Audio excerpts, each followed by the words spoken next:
to Good Game Pocket Edition, our rapid-fire roundup for gamers by gamers. I'm Hex. And I'm Barjo, and this week we stamped a pile of interesting games with rubber chickens, one of which being Path of Exile.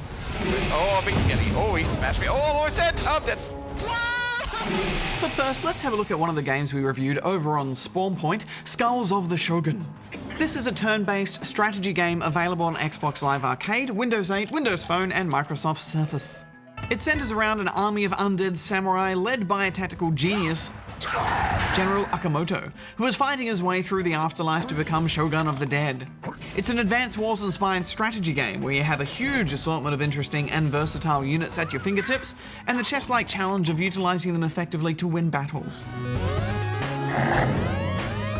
It's such an addictive formula, isn't it, Barjo? Although I thought it was interesting that your units aren't locked to a grid. You can move them about, just being mindful of your attack reach, which is represented by a big circle. That said, keeping certain formations is key to winning battles. Yeah, and much like the Advance Wars games, don't let the cartoony look to this game fool you. Below that is some rich and deep strategy, and I gave it 8 out of 10. I gave it 7. Next up, time for some mindless chaos. Serious Sam Double D XXL is the 2D take on the FPS series that prides itself on relentless action where you're continually overwhelmed with monsters, and your only way out is to blow up things with your maxed out stacked guns of mayhem. It is a bit weird seeing Serious Sam depicted in this crude, almost cut-out animated style, but it does take some influence from old-school retro shooters, though. Yeah, plus there's an interesting weapon stacking system that lets you build upon and boost your firepower with different effects. Once you unlock your first ridiculous stack of guns, there is a bit of fun to be had here, so I gave it 6. I like the way they played with slowing down time, but overall, I gave it a 5. Next, the return of that rascally raccoon, Sly Cooper. It's been 5 years since his last outing, but Sly Cooper has returned to the PS3 with Thieves in Time, an adventure-filled platformer that transports you through time for some very varied gameplay. There's stealth, combat, puzzles, and even a bit of 6-axis controller tilting action. It's been a while, hasn't it? Yes, I'd happily forgotten that 6-axis even existed. The perfect speckled cave nipper! When I first started playing this game, Hex, I didn't have that good a time. It just felt like a mashup of cliches. Smashing crates and following linear platforming paths, stuff we were doing all the way back on the PS1. But the more you play, the more the aforementioned variety you crack into, which is emphasized by the time traveling and continual mix-up of locations. You can't really ever fault this game for being boring, well, except for maybe 1 or 2 predictable boss fights that were very by the number. I just really would have liked to have seen Sly's core platforming tightened up a bit, because it really was quite simplistic, but I do agree that there are some enjoyable sequences as well, so I gave it 7.5. Yeah, the level of polish won me over in the end, and it was nice settling down to a good, comfortable platforming action adventure again, so I gave it 8. Well, should we tackle some questions at the Ask Good Game desk? Let's go and do that. Let's tackle them. Right, well, this week I think we can squeeze in a couple of quick questions, so let's start it off with this one from Ben in Townsville, Queensland. Hey guys, what's the latest in the push for an R18 plus category for games? Haven't heard about it for a while, and as I'm a dad with a young 3-year-old child, would like to hear. P.S. Barjo, get your own stylist. The pink pants you wore looked nearly the same as Hex's purple ones in the same episode, Ep 2, or did you actually raid her wardrobe? Well, Ben, seeing as you've no doubt been busy raising your little 3-year-old, we'll forgive you for not keeping up with the news. But basically the whole issue has been resolved now. The R18 rating has been implemented all across the country. There are even games out there already proudly wielding that black diamond, which should help gamers to better determine what games are suitable for their kids. Yes, and for the record, my pants were red, not pink, and I thought they were fabulous. I liked your pants. Yeah. I thought they were They're a bit really tight. cool. They weren't actually skinny jeans, and some people told me they nice skinny jeans, but they weren't actually skinny jeans. They just looked skinny on you. Yeah. I've got these massive footballer thighs that don't get any use. Right, next up, this one from Brizza488 in Bietu Bay, New South Wales. It's Bateau Bay. It's Bateau Bay. Hey, good game. I got the new Metal Gear Rising game and love it. Until I got to Monsoon. How exactly do you beat him? I've tried throwing EM grenades, but every time I'm about to throw one, he hits me or dodges it completely. Please help. Well, Brizza488 Monsoon is a tough one. The main trick is to continually block and parry his attacks to make him vulnerable. Also, you have infinite fuel cells in this fight, so you can enter blade mode as much as you want. And you should definitely be using it when he starts throwing junk at you. Slice that up and he'll drop some items like nano repair paste and EM grenades.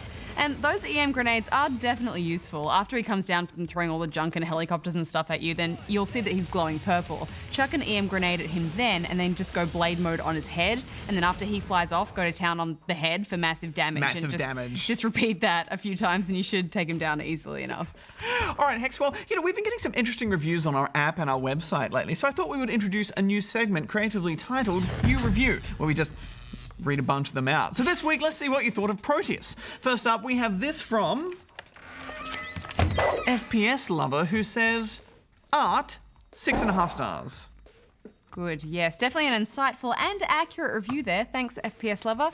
My favourite review actually comes from Kale, and it says, looks very cool with its pixelated graphics, but I haven't played it and I'm not going to. So 3.5 stars. A well-formed opinion there. Thanks, Kale. And finally, for this week, NFM373 didn't agree with us and simply said bloody awesome game and gave it a perfect 10. Glad you enjoyed it, NFM373. But that's it for You Review this week, so let's get back to the studio. Yeah. I think your pants look great. Good game. Path of Exile is a click-em-up brought to us by New Zealand developer Grinding Gear Games. Their aim is to keep the game entirely free to play, financed only by ethical microtransactions. The game's currently in beta, so we thought we'd check it out. Someone wants to join the party. I'm a machine. What have you got floating around you? What is that? That's my gotta go fast thing. When you see that, I gotta go fast. Want to see it again? I'll just sonic boom them. Sonic boom them, please. Sonic boom! Sonic boom! that's- I love that these like zombie chicks, they all throw rocks. Yeah. We may be zombies, but we know how to rock. There are currently 6 playable character classes to choose from, each with their own tale of woe. I drank, and the next thing I know, I'm on this stinking crate bound for exile. For whatever reason, you've been exiled to a kind of Van Diemen's Land prison continent called Rayclast, a nightmarish land filled with all manner of ghastly beasts that you must battle to stay alive. On its surface, it may seem a lot like any other dungeon crawler out there, taking inspiration from games like Diablo and Torchlight, but a little way into the first area and you'll start to discover that there is a lot about Path of Exile that is striving for uniqueness. First of all, I love the look of it, Barjo. It's so nice to see something other than that kind of cartoony art style that other games like this tend to favour.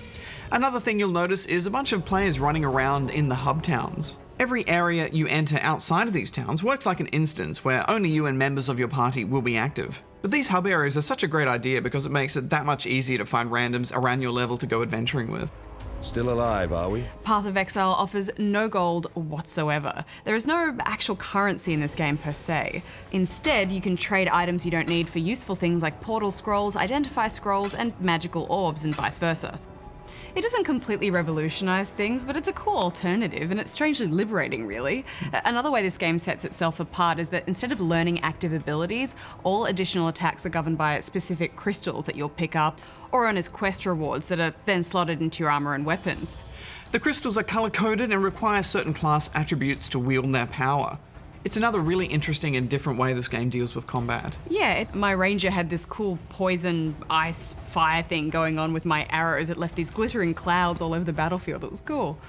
I was also pleasantly surprised to see that your gems level up as you use them, and combining them with other support gems which link to them will modify an ability's effect. Yeah, it's the kind of thing where I start to really nerd out over all the possible customization options and the gems that I can swap in and out and the linking.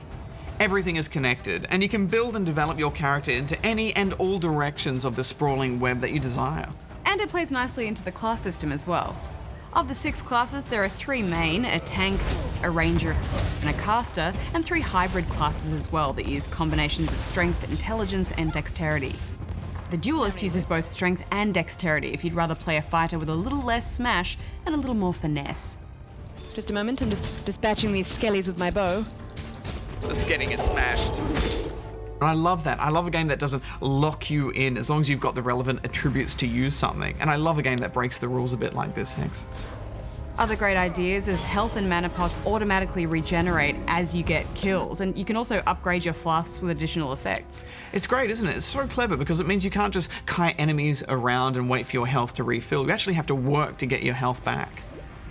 I mean, you do need to pot often because the game is nicely challenging, and I know that was an issue you had with the first playthrough of Diablo 3. Yeah, Diablo 3 was super easy on normal, and this, I love that it can get out of hand really quickly. Another thing I think it does better than Diablo 3 is the randomly generated stuff, because with Diablo I felt like there was random stuff in there, but it still felt like only a couple of different set pieces that were randomized, and here I think it's much more complex. Yeah. Sometimes I would just go through a door, then back through it again, only to find that everything had changed. What?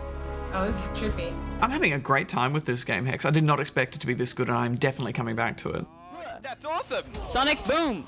And this is the kind of game that's already so well made and providing so much for free that you genuinely want to make purchases just to support the game. There's not much to complain about here, really. I did notice a little bit of lag here and there, which made some of the close quarters combat a bit fiddly, but it is only in beta. Having said that, it feels like a pretty much completely finished game, so I gave it 9 out of 10. I agree. I know it's early days for Path of Exile, but I loved it. I gave it 9 as well.